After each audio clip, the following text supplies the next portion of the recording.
Good morning friends, welcome to my channel Anokhi Mohabbat. और आप देख रहे हैं डेस्टिनी। लास्ट पार्ट में हमने देखा था कि जो सैम की मॉम रहती है उन्हें बहुत ज़्यादा क्लियर हो चुका रहता है कि सैम और नेहा एक दूसरे के साथ रिलेशनशिप में है या एक दूसरे से प्यार करते हैं। और वो अब ये डिसाइड करती हैं कि उसे अपनी बेटी सैम से इस बारे में बात करना है। और अब उसके आगे तो नेहा और जो सैम रहते हैं वो अपने ऑफिस चले जाते हैं, ऑफिस का काम कर रहे रहते हैं और इनका पूरा दिन ऐसे ही बीत जाता है। जब वो शाम को आते हैं तो सैम की जो मॉम रहती हैं वो डिनर वगैरह सर्व करती हैं और वो बहुत बार कोशिश करती है कि वो सैम और नेहा को अकेले में बैठ के बात करे, बट ये लोग सबके साथ बैठे रहते हैं तो ये लोग बात नहीं होती है। और जो सैम रहती है वो बहुत ज़्यादा थक जाती है तो वो मॉम के पास वहाँ बेड पे जाकर सो जाती है। नेहा लैपटॉप में काम कर रही रहती है क्योंकि उसको भी कुछ ऐसे रहता है कि एक कोलैबोरेशन करने के टाइम पे कुछ जो पार्ट्स रहते हैं, एक प्रोग्राम बनाने के लिए अलग अलग पार्ट्स रहते हैं, तो उसमें से जो नेहा को कभी कुछ पार्ट्स मिलते थे, कभी सैम को कुछ पार्ट मिलते थे। अभी जो नेहा के पार्ट पार्ट आया था उसको उसको कंप्लीट करके, एक सेगमेंट होता है उसे कंप्लीट करके उसे देना बहुत ज़्यादा ज़रूरी था। और उसकी भी एक डेडलाइन रहती है कि उसे कल तक किसी भी हालत में देना रहता है। तो उसके पास इतना टाइम नहीं रहता है कि वो जो आंटी से इस बारे में बात कर सके। और सैम बहुत ज़्यादा थक जाती है तो मॉम के बाजू में आकर सो जाती है। बहुत देर तक सैम की मॉम वेट करती है कि नेहा फ्री होगी तो वो उससे बात करेगी, बट वो फ्री नहीं होती है। और लाइट्स ऑफ करके वो लोग सोने चले जाते हैं। जो नेहा रहती है वो अपना लैपटॉप उठाती है और बालकनी में जो बीन बैग रहता है वहाँ बैठ के वो काम करना स्टार्ट कर देती है। लगभग रात के 1 या 2 बज चुका रहता है, वो काम ही करे रहती है। सैम की 2 बजे एकदम से नींद खुलती है तो उसे वो उठकर जैसी क्योंकि उसकी आदत रहती है कि वो उठकर नेहा के पास सोने जाए, तो वो जैसी ही दिखती है तो बेड खाली रहता है और उसे समझ में नहीं आता है कि नेहा कहाँ चली गई है। तो फिर वो बाहर जाती है, हॉल में देखती है नहीं दिखती है, किचन में देखती है नहीं दिखती है, वॉशरूम में देखती है वॉशरूम में भी नहीं दिखती है। फिर वो एकदम से बालकनी के साइड जाकर देखती है तो वहाँ नेहा बैठी रहती है। तभी सैम एकदम से भाग कर आती है, उसे हक करती है और बोलती है, बेबी आई एम जस्ट, मैं इतनी वरीड हो गई थी, मैं तुम्हें रात को इतना ढूंढ रही हूँ, तुम पागल हो क्या जो रात को इतना देर से काम कर रही हो, क्या ज़रूरत है इतना काम करने की। तो तभी नेहा स्माइल करके बोलती है, बेबी आप सोए नहीं, आप जाकर सो जाओ, मुझे ये कंप्लीट करना है। And I was stuck in this something, but अब मुझे सोल्यूशन मिल गया है, मुझे सिर्फ हार्डली 1 या 1.5 घंटा लगेगा, ये कंप्लीट हो जाएगा। तभी नेहा जो है सैम की तरफ इशारा करती है, जाओ सो जाओ। तभी सैम बोलती है कि नहीं बेबी, मुझे नहीं जाना है, तुम समझ क्यों नहीं रही हो यार, रात बहुत हो गई है, चलो सोने चलते हैं। तो कहती है, अरे बेबी प्लीज़। नेहा बहुत ज़्यादा ज़िद कर रही रहती है। सैम उसकी ज़िद को मानने के लिए तैयार ही नहीं रहती है। तो सैम क्या करती है, वो बीन बैग पे, मतलब 2 बीन बैग्स रहते हैं तो दूसरा बीन बैग लाकर वहाँ बैठ जाती है और वो सिर्फ नेहा को ऐसे देख रही रहती है। लेकिन सैम को इतनी ज़्यादा नींद आ रही रहती है कि वो थोड़ी देर में बीन बैग में ही बैठे बैठे सो जाती है। नेहा ये नोट करती है और वो अपने काम पे इतना बिजी रखती है। जैसे ही उसका काम लगभग ख़त्म ही होने वाला रहता है तो वो सैम की तरफ देख के स्माइल कर रही रहती, फिर सडनली से सैम की भी आँख खुलती है और सैम बोलती है, ओह मैं सो गई थी क्या, आई एम रियली सॉरी, नहीं नहीं चलो चलो। हालांकि सैम इसलिए सो गई थी क्योंकि वो भी कुछ लास्ट फ्यू डेज से बहुत ज़्यादा प्रोजेक्ट पे काम कर रही थी, क्योंकि इनकी भी एक डेडलाइंस रहती है, इनको अपना प्रोजेक्ट देकर उसको टेस्टिंग के लिए भेजना रहता है, तो उस हिसाब से ये लोग को काम करना रहता है। सैम भी सोई नहीं थी बहुत टाइम से, तो इस बार उसको बहुत नींद आ रही थी। नेहा जैसे ये देखती है तो वो उसके फोरहेड पे किस करती है, बोलती जाओ ना अंदर जाकर सो क्यों नहीं जाती हो, बोलती है। तभी सैम बोलती है, नहीं मुझे नहीं सोना, और वो सैम एकदम से नेहा का लैपटॉप बंद करती है, उसे हक करने लग जाती है। और जब ये 2 बीन बैग में अलग से रहते हैं तो एक ही बीन बैग में आ जाते हैं और आकर उसे बहुत टाइटली हक कर रही रहती है। लाइट्स ऑफ रहती है और बालकनी के रात के 3 बजे तो जाहिर सी बात है कोई भी आस पड़ोसी वाला नहीं होगा, तो ये दोनों एक दूसरे को हक करे रहते हैं बहुत टाइटली। और जो नेहा का जो लैपटॉप है उसे वो दूसरे बीन बैग में रख देती है और हक करने लगती है। दूसरी तरफ सैम की मॉम उठ जाती हैं, उन्हें भी आजकल आदत हो चुकी रहती है रात को उठ के देखने की। तो वो देखते हैं आज तो ये दोनों ही गायब हो चुके हैं। तो सैम की मॉम को थोड़ा सा डाउट होने लगता है, तो वो भी बाहर जाकर देखती है, तो दोनों दिख ही नहीं रहे रहते। तभी सैम की मॉम सैम के डैड को उठाती है और बोलती है, श्श, धीरे धीरे धीरे, चलो चलो ढूंढते हैं। और ये लोग दोनों अब ढूंढने लगते हैं। तो जैसे ही वो लोग बालकनी के वहाँ पर देखते हैं, तो सैम और नेहा एक दूसरे की बाहों में बहुत टाइटली हग करे हुए रहते हैं। और नेहा सैम को बोल रही रहती है, अपन चले अंदर सोने के लिए। तभी सैम बोलती है, यहीं पर बैठे रहो ना, कितना सुकून मिल रहा है। और इनकी क्यूट क्यूट कन्वर्सेशन हो ही रही रहती है। जैसी कन्वर्सेशन कंटिन्यू होते होते जो सैम है वो नेहा को किस करने लगती है, और बहुत डीपली इन लोगों की किस हो रही रहती है। और जो सैम है वो नेहा के ऊपर पूरे तरीके से चढ़ जाती है बीन बैग के ऊपर, और किस कह रही थी। नेहा उसको बिल्कुल भी नहीं रोकती, क्योंकि वो भी काफ़ी स्ट्रेसफुल रहती है। तो kissing is the best way to release stress actually. और ये एक दूसरे को किस कर रहे रहते हैं। तभी जो सैम की मॉम है और डैड रहते हैं, वो बालकनी के वहाँ पे खड़े होके ये देख लेते हैं। ऐसा किसिंग सीन देखकर तो अब जो सैम की मॉम रहती है, उन्हें पूरे तरीके से यकीन हो जाता है कि मैं जो सोच रही थी वो सही है। तो वो सैम की डैड की तरफ देखती हैं, तो सैम के डैड तो गुस्से के लेवल पे हो चुके रहते हैं। और वो ये पूरा देखने के बाद एकदम से चिल्लाते, सैम। तो सैम डर जाती है, और नेहा भी एकदम से डर जाती कि बाप रे, रात को हो क्या गया एकदम से, ये भूचाल भूकंप कहाँ से आ गया। तो सैम एकदम से नेहा के ऊपर उठ जाती है और खड़े हो जाती है। और नेहा जो है वो एम्बैरेस फील करने लगती है। तो वो मतलब ऐसे उठ के बैठ तो जाती है, बट किसी को फेस नहीं करती है। तभी जो सैम के डैड रहते हैं वो एकदम से चिल्लाते, सैम, मुझे तुमसे कुछ ज़रूरी बात करनी है। नेहा, तुमसे भी, चलो रूम पर। सैम की मॉम भी खड़ी रहती हैं, कोई कुछ नहीं बोलता है। ये लोग जिस बालकनी से उठ के अंदर वाले रूम में जाते हैं, बेडरूम पे, जहाँ पे सैम और उसकी मॉम और नेहा सोते थे, वहीं पर जाते हैं। तभी सैम के डैड सैम को बोलते हैं, कब से चल रहा है ये सब। मैंने पूछा, सैम, कब से चल रहा है ये सब, और तुम्हें पता भी है तुम क्या कर रही हो, होश में भी हो तुम तुम समझ क्यों नहीं रही हो, वो लड़की है। You can't love a girl. तुम्हें तुम्हें पता नहीं है, एक लड़की एक लड़के से प्यार करती है, और एक लड़का एक लड़की से प्यार करते हैं, और इनकी शादी होती है। और तुम ये कर क्या रही हो? तुम्हें समझ में भी आ रहा है? तुम्हारा दिमाग तो ठीक है? मैंने तुम्हें यहाँ पर जॉब करने के लिए भेजा, तुम्हें हर तरीके की फ्रीडम दी, तुम्हें अपने बेटे की तरह पाला, तुम्हें हर एक सुकून देने की कोशिश करी है। बट तुम्हें ये सुकून देते देते तुम ये शायद भूल गई हो कि तुम एक लड़का नहीं, एक लड़की हो। तुम किसी लड़की के साथ ऐसे कैसे कर सकती हो? सैम कुछ कह नहीं रही रहती है, उसके डैड कंटिन्यूस बोले जा रहे रहते हैं। तभी जो उसके डैड है वो नेहा की तरफ देख के बोलते, नेहा, मुझे नहीं पता तुम कौन हो, तुम्हें क्या पसंद है, तुम्हारी प्रायोरिटीज़ क्या है, नहीं पसंद, लेकिन तुम अगर सैम की दोस्त हो, अगर वो तुम्हारे साथ कुछ गलत कर रही है तो तुम्हें रोकना चाहिए था उसे। उल्टा तुम रोकने के बजाय उसका साथ दे रही हो। तुम लड़कियों को हो क्या गया है, तुम लोगों में दिमाग है कि नहीं, तुम कर क्या रहे हो? एक तो पागल है ही, तुम भी इसके साथ पागल बन रही हो क्या? कुछ समझ में आ रहा है तुम्हें? Ridiculous. I am fed up about this, seeing this. अरे तुम दोनों क्या कर रहे थे? डोंट से मी दैट कि तुम दोनों एक बॉय को किस करने की प्रैक्टिस कर रहे थे। ये मुझे एग्जाम्पल देने की कोशिश भी मत करना, ठीक है? और ये घटिया सा एक्सक्यूज़ देने की कोशिश भी मत करना, क्योंकि मैंने देखा है तुम दोनों को एक दूसरे के साथ ऐसे चिपकते हुए।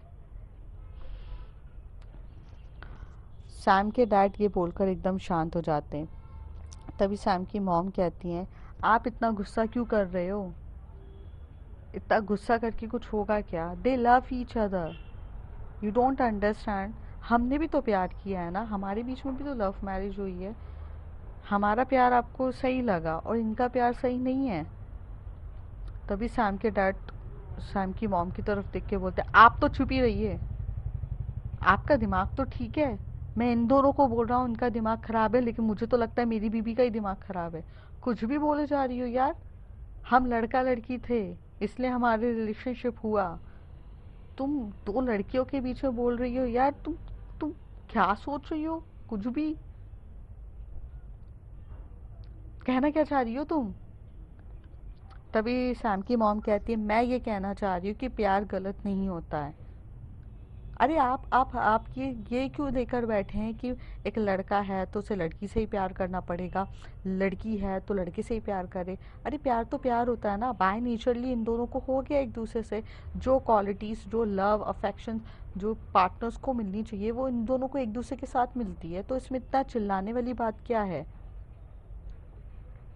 देखो, मैं आपके अगेंस्ट नहीं जा रही हूँ, बट मुझे नहीं लगता कि आपको इतना ओवर रिएक्ट करने की बात है। हाँ, ये बात सही है कि सोसाइटी एक्सेप्ट करेगी या नहीं करेगी वो बात अलग है, लेकिन प्यार तो गलत नहीं है ना। दे लव ईच अदर। आप क्यों नहीं समझ रहे हो यार, प्यार तो करते हैं ना। तभी जो सैम के डैड सैम की मॉम की तरफ देख के बोलते हैं आप होश में तो हैं? आप क्या कह रही हैं? आप ऐसे रिलेशनशिप के लिए रेडी हैं, इसका मतलब ये कहना सोच समझूं मैं? तभी सैम की मॉम कहती है हाँ, आप यही समझिए कि मैं रेडी हूँ इनके रिलेशनशिप के लिए, क्योंकि मुझे मेरी सैम की आंखों में वो प्यार दिखता है नेहा के लिए। नेहा भी बहुत प्यार करती है सैम से। और आप ये जो लेकर बैठे हो society will not accept whatever this is thing, but आप सोसाइटी को ये सब चीज़ों को साइड में रख के इनका प्यार तो सोचो। और आप जो बोलते हो लड़का लड़की ये सब है, ठीक है वो बाय नेचुरली चल रहा है, लेकिन ये भी तो नेचुरली है ना।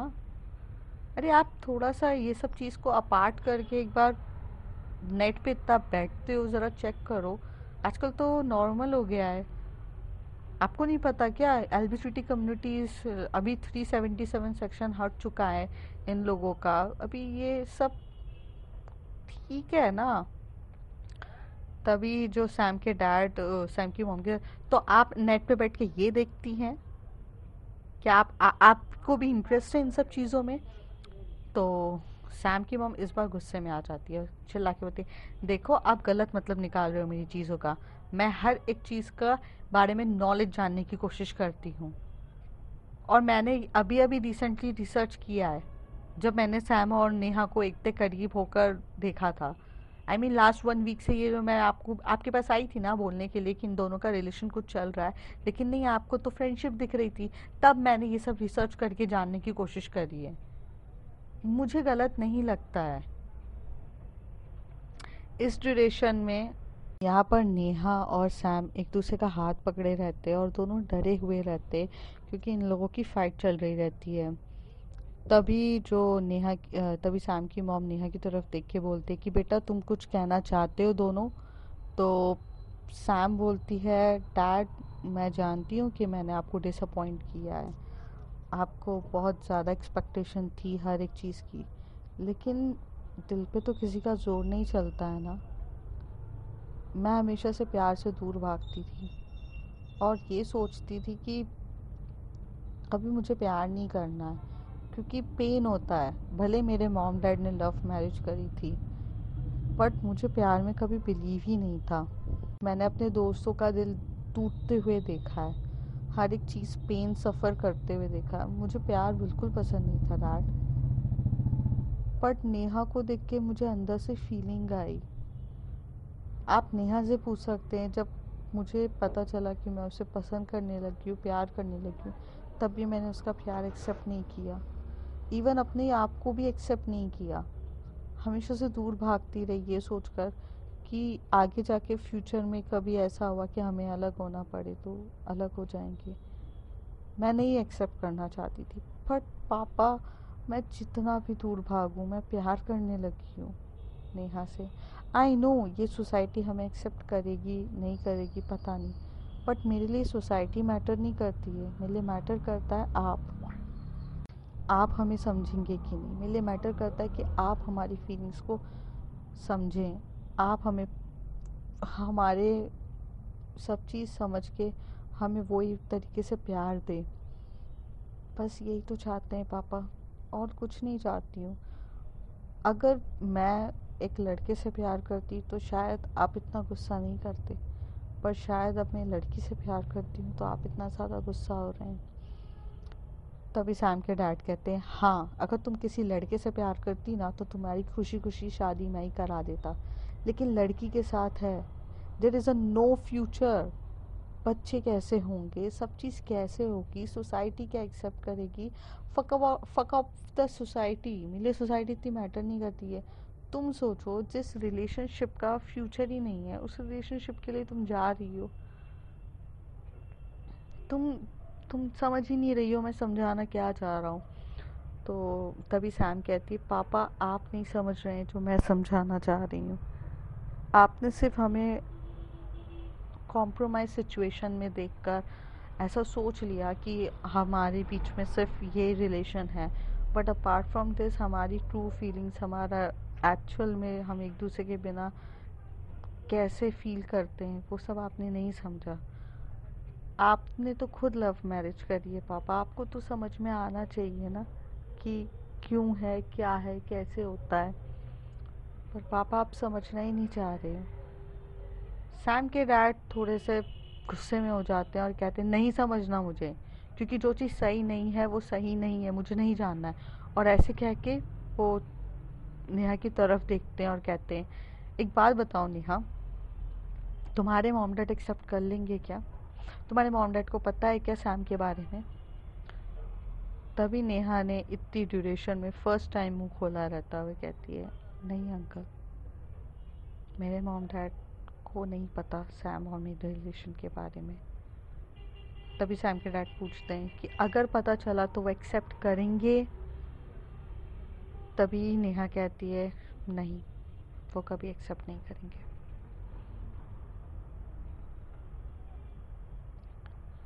मुझे पता है कि ये सुनकर आपको थोड़ा अजीब लगेगा, बट मैं जानती हूँ कि वो मेरी फैमिली तो और कंजर्वेटिव है, थोड़ी ऑर्थोडॉक्स टाइप की है, वो नहीं एक्सेप्ट करेंगे। जैसे उनको पता चला तो शायद वो मेरी ज़बरदस्ती किसी और के साथ भी शादी करा सकते हैं। कुछ भी हो सकता है अंकल, बट ये सब जानने के बाद भी मैंने सैम से प्यार किया है। मैं डे वन से जानती थी कि मैं जिस लड़की से प्यार करने वाली हूँ उसके साथ मेरी फैमिली एक्सेप्ट नहीं करे, शायद फ्यूचर ना हो हमारा, बट प्यार तो हो चुका था ना अंकल। हम शायद ज़िंदगी में ना कितना चाहें अपनी फीलिंग्स को कंट्रोल कर लें, बट नहीं होता। मैं अगर उस समय अपनी फीलिंग्स को कंट्रोल भी कर लेती तो मैं पल पल तो वैसी मर रही थी ना, सैम की यादों में मर जाती। अभी ऐसा है कि आगे जाकर भी मेरे को मरना ही है, बट ये जो पल मैं सैम के साथ बिता रही हूँ ये मुझे ज़िंदगी भर के लिए खुशी देंगे। मैंने सैम से दूर रहने की कोशिश करी थी। मैंने सैम से सीधे सीधे पूछा था, जब सैम ने मेरे लव को कन्फेस नहीं किया था और उसने सीधे बोला कि हम सिर्फ फ्रेंड्स हैं, और ऐसे कह के वो चली गई थी मुझे छोड़कर। मैं एक महीना, एक हफ्ता उसके बिना रहने की पूरी कोशिश करी और मैं बहुत दूर रही, बट उस एक हफ्ते में मैं पूरी बदल सी गई। मैं नहीं रह पाई उसके बिना। जब मैं उसके साथ एक हफ्ता उससे दूर नहीं रह पाई, पूरी ज़िंदगी कैसे दूर रहती है अंकल? बहुत मुश्किल हो जाता है अंकल।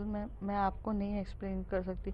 शायद आप तो फिर भी इतने शांति से बात कर रहे हैं, पर मेरी फैमिली वाले को पता चला तो मेरी फैमिली तो इस बारे में बात करना भी पसंद ना करे। बट मैं सिर्फ इतना जानती हूँ कि मुझे सैम पे पूरा विश्वास है। सैम की आंखों में मैंने वो प्यार देखा है जो हर लड़की अपने पार्टनर के में देखना चाहती है। वो आपकी तरह है अंकल। वो मुझे प्रोटेक्ट करेगी, मुझे हर चीज़ करेगी, मेरे लिए सब कुछ करेगी। तो ये देखिए इस इंसान से प्यार नहीं होगा तो क्या होगा। हाँ, नहीं होना चाहिए दो लड़कियों के बीच में प्यार, बट अब हो गया सो गलत है क्या?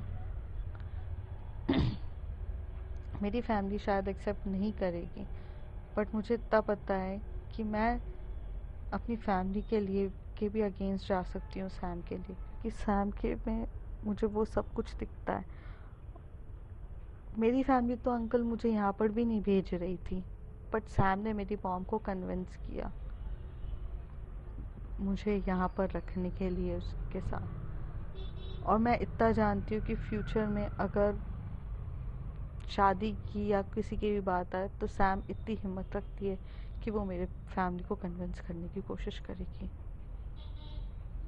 बस मैं इतना जानती हूँ। जो सैम के डैड रहते हैं वो कंटिन्यू सुन रहे रहते हैं नेहा की बात। अब उनके पास शायद से कुछ बोलने के लिए रहता नहीं है, क्योंकि 3 लोग फेवर में रहते हैं, एक ही के अगेंस्ट रहता है।